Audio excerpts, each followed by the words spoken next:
So preseason this year is going pretty well. Obviously, we started really way back in September. So we have a lot of new people. So took a little bit of while to get acclimated, but everybody's been gelling, and we're looking forward to the season. We're getting a little bit of nerves getting ready for Florida, but we're ready to go. So the team is pretty young this year. We have 7 new kids, and we had 7 new kids last year. So 14 of our 17 kids are underclassmen, but they have all been buying into the Malloy program and what we like to do. So it has been working out pretty well. The upperclassmen that we do have, there's only 3 of them, but they've been leading the way. And last year, the 7 new kids had to acclimate early to what we wanted to do. So they now have become leaders as well. Last year was a down year for us, the first time in a long time we hadn't made the playoffs. So there's a lot of pressure on our pitchers this year to perform, as well as the other players on the team. But we have 3 players coming back that pitched. 2 of them got the majority of the time in the circle. So we're going to look for them to lead the way. But I'm very optimistic about Amanda in the circle because she didn't get as much time last year because I needed her in the infield.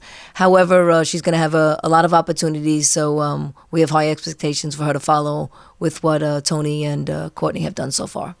We have no seniors, which I guess is a good thing because I'll have the same 17 kids back moving into next year. Last year, we did have a few seniors, but our juniors actually had taken on some of the main leadership roles. So this year, it's just natural for them to do that as well. And the sophomores, they have stepped up as well. So we don't really name captains because it's not something I like to do. I feel like people rise to leadership roles, and so I think they all have an opportunity at some time during the games as well as during practices to be a leader, and I think that's good to spread around the leadership.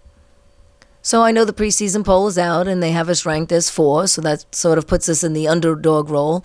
I understand that based on our performance for last year. I mean, we all know that we have a lot to prove since last year. We have a lot to prove to ourselves. We have a lot to prove to the school. We have a lot to prove to the conference. But I think we're ready for the challenge. We worked on all the things that we know we need to improve, which there are a lot of areas, but we're ready to go. Goals this year, obviously, we have to improve our offense. Our offense was very inept last year, not really high numbers in any of those areas. We have to increase our on-base average. We have to increase our home runs. We have to increase quality at bats. So we've been working on that a lot this year, all the way since September. So I'm anxious to see how that works out. And then obviously, I think our pitchers did a good job last year defensively, but we really couldn't pick it up offensively. So we have to get those 2 things working on the same level.